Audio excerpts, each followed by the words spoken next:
I messed up. I messed up big time. They're outside the door. I can hear their footsteps. If you see an ad for a night guard job at a prison, don't take it. Please. I didn't get a warning. Nobody told me what I was signing up for. And now, I think this is the end. It started just this morning. I had just lost my job as a high school teacher. Bills were stacking up: rent, water, electricity. So when I saw an online listing for a night security guard at a prison, I jumped at it. The image in my head? Me, feet kicked up, sipping coffee while glancing at CCTV monitors. Easy money, right? But then I saw where the job was. A prison. It gave me pause. I mean, I'm not trained to deal with inmates. What if someone escaped? Still, I was desperate. So, despite the lack of any job description, I applied. I got a call just 30 minutes later. No interview. No background check. Just, you're hired. That should have been my first red flag. But I pushed the thought aside. They told me to report that night, 7:45 sharp. The shift started at 8. When I arrived, I was met by the day guard. Older guy, worn out, eyes like he hadn't slept in weeks. He handed me a sealed envelope. Said I'd find all my instructions in it. But before leaving, he looked me in the eye and said, "Good luck. You're the 6th one this week." Inside the envelope was this letter. No company policies. No emergency numbers. Just rules. Rule 1. From 8 to 9, spread salt in front of cells 105 to 118, 304 to 323, and 446 to 448. While repeating the phrase, "Capti Manere," finish before 9. If you don't, lock yourself in the employee bathroom, lights off, and pray they don't find you. Rule 2. At 9:15, you'll hear scratching and growling from cells 20 to 27 and 50 to 64. Ignore them. Do not look inside. Rule 3. If you feel a cold breeze between 10 and 10:15, hide under the desk in the lounge. Don't breathe for 30 seconds. You can stay longer if needed. Rule 4. At 11 o'clock, if you're still hiding, get out. Turn off all the lights. You may feel a deep fear of the dark. Ignore it. They can't see you when it's dark. Rule 5. Starting at 12 o'clock, every 15 minutes until 3:45 AMAS. Go to cells 1 through 3. Knock each door 3 times, 1 second apart. They cherish noise. Do not miss a knock. If you do, go to the bathroom. Lights off. They will find you, but you'll have time to say goodbye. Rule 6. If you make it this far, lock yourself in the employee lounge. Ignore all knocks. If you see a figure in the window, do not look at it for more than 10 seconds. It will leave at sunrise. It's 4 now. I'm in the bathroom. Lights off. And I forgot the 3:45 knock. I missed it. I hear footsteps in the hall. They're not rushed. They're deliberate. And something's breathing right outside this door. Please, if you see the ad, don't take the job. Let me be the last one. This recording was found in the prison employee lounge.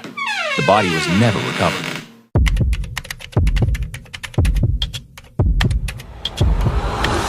Being a night security guard sounds boring to most people. But for me, it was perfect. Quiet. Peaceful. I've always been a night owl anyway, until one day. I took a night shift at this old hospital. The pay? Triple what I usually make. I said yes without thinking. But then, they handed me a piece of paper. 7 rules, 7 very specific rules I had to follow. I broke one of them, and now something is hunting me. I've always had trouble sleeping at night. Back in school, I was the kid who fell asleep in class almost every day. So after graduation, night shifts just made sense. And then one day, my boss came to me with a special offer. 3 nights. Just 3. At a small private hospital on the edge of town. Pay was insane. Triple my rate. I accepted on the spot. But when I saw the relief in my boss's face, that's when I knew something was off. The hospital looked like something out of the 1800s. Small 3 floors, short halls, dim lights. A woman at the front desk offered me coffee. Nice enough. Around 9:15, another guard came in.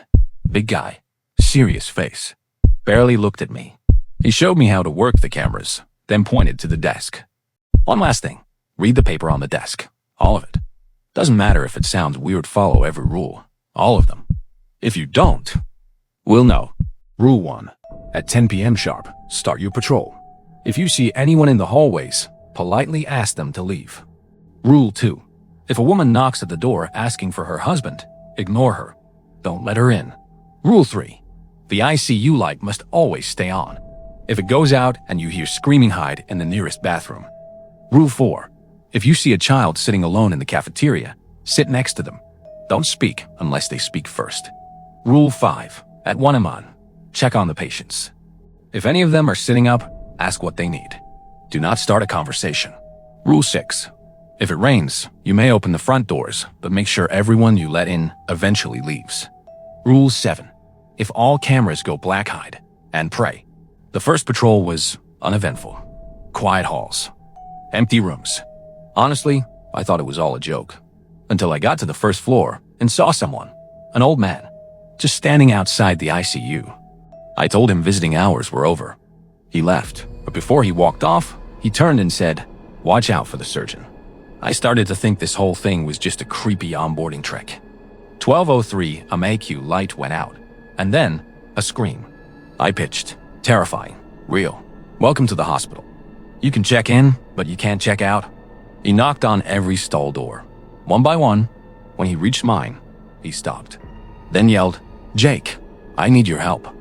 The rule said, if you see the kids sit down, don't speak unless they do. She looked at me. Big eyes.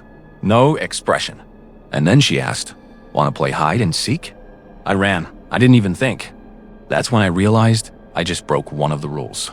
"I know you're up there. I heard you drop something." My patient wandered off again. I dove into the janitor's closet and locked it. I swear I heard the drill. Then someone screaming, "You made it, kid. You're one of the lucky ones." I quit that night. Said it. I was sick. Never answered their calls again. Now I'm back to the boring security jobs. No ghosts. No kids. Just vending machines and YouTube on mute. And honestly, boring is better than dead. If someone hands you a list of rules that sound insane, don't laugh. Don't ignore them. Because sometimes, the rules are the only thing keeping you alive. And remember, if the ICU light goes out, don't even breathe.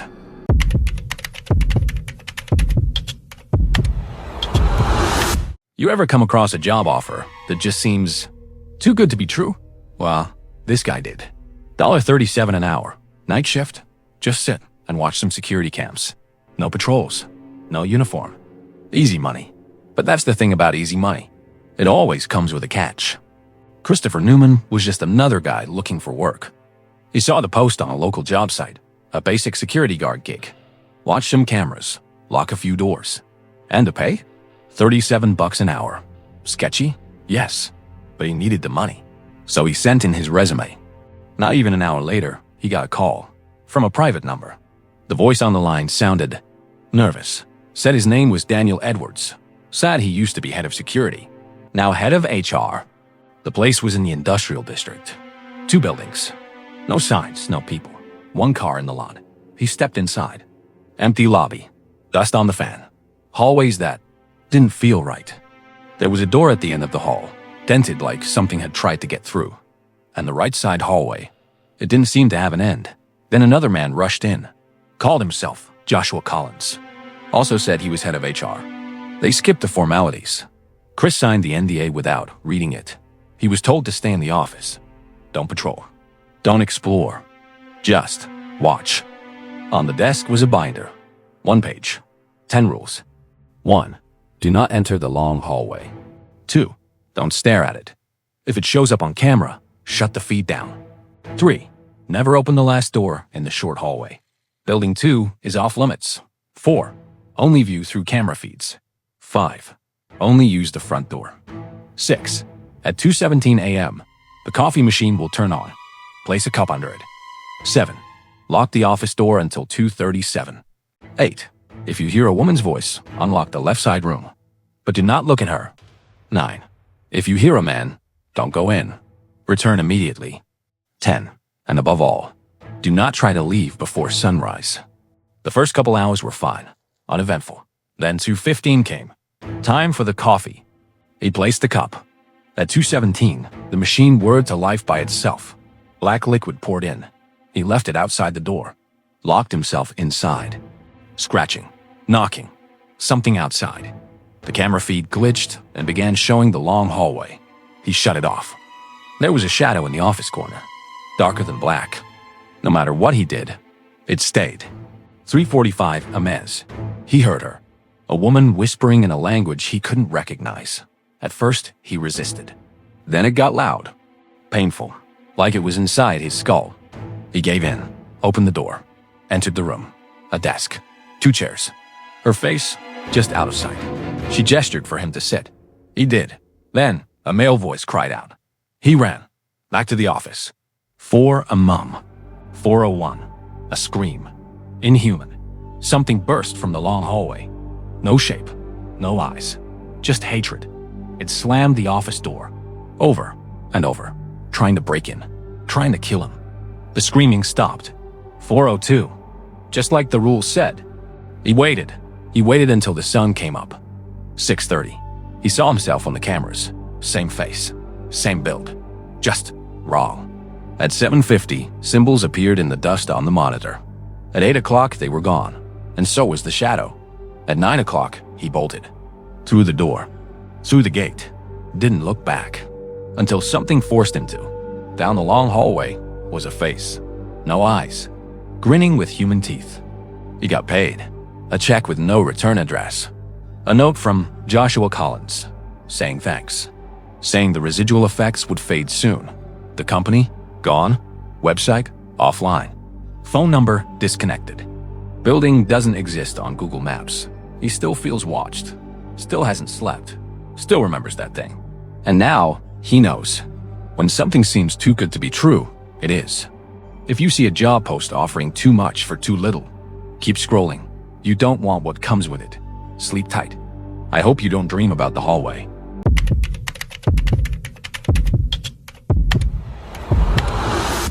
Ever take a job that seemed too good to be true? $200 a night. Just work the drive-thru. Maybe serve a few cars. No heavy lifting. No bosses breathing down your neck. That's what they offered me. And I almost didn't make it out alive. It was summer break before my senior year. I was 17. Naive. Desperate for college money. My parents hadn't saved up, so it was all on me. During the day, I kept busy hanging with friends, working out, prepping for coding competitions. But nights, I was wide awake doing nothing productive. So I figured, if I'm already up, might as well get paid for it. Night shift sounded perfect. I applied to a bunch of places, but I've always loved fast food. So when a McDonald's on the edge of town hired me for the overnight shift, I jumped at it. The building looked worn down, walls stained, lights flickering. It was tucked away off a highway. Quiet. Inside, a middle-aged guy greeted me. Gave me a quick rundown how to use the drive-thru, fryers, soda machines. Then, he paused, looked at me seriously, and said, "Kid, do you believe in ghosts?"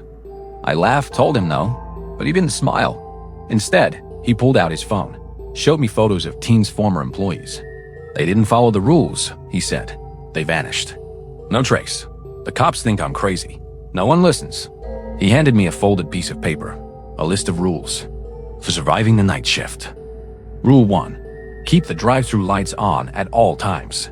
There's something in the dark, and it's watching. Rule 2. If a black Range Rover Evoque with tinted windows pulls up, do not speak. He'll scream, threaten, but if you respond, he gets in. Rule 3. If anyone orders fries after midnight, say you're out. The scent of hot oil draws them in. Rule 4. If you hear your name whispered from behind, stop everything. Lay down. Close your eyes. Do not move. You'll feel teeth, claws, but it'll leave after a demonic giggle. Rule 5. If a 5-year-old girl with no eyes appears on the camera, turn off every light. Lock the doors. Ignore the screaming, growling, and scratching. Wait 1 full minute after the noise stops. Then resume. Rule 6. If you hear voices in the dining area, ignore them. It's locked. No one's there. Rule 7. If the lights cut out by themselves, chop off a finger or toe. Put it on the drive-thru counter. If it disappears, you're safe.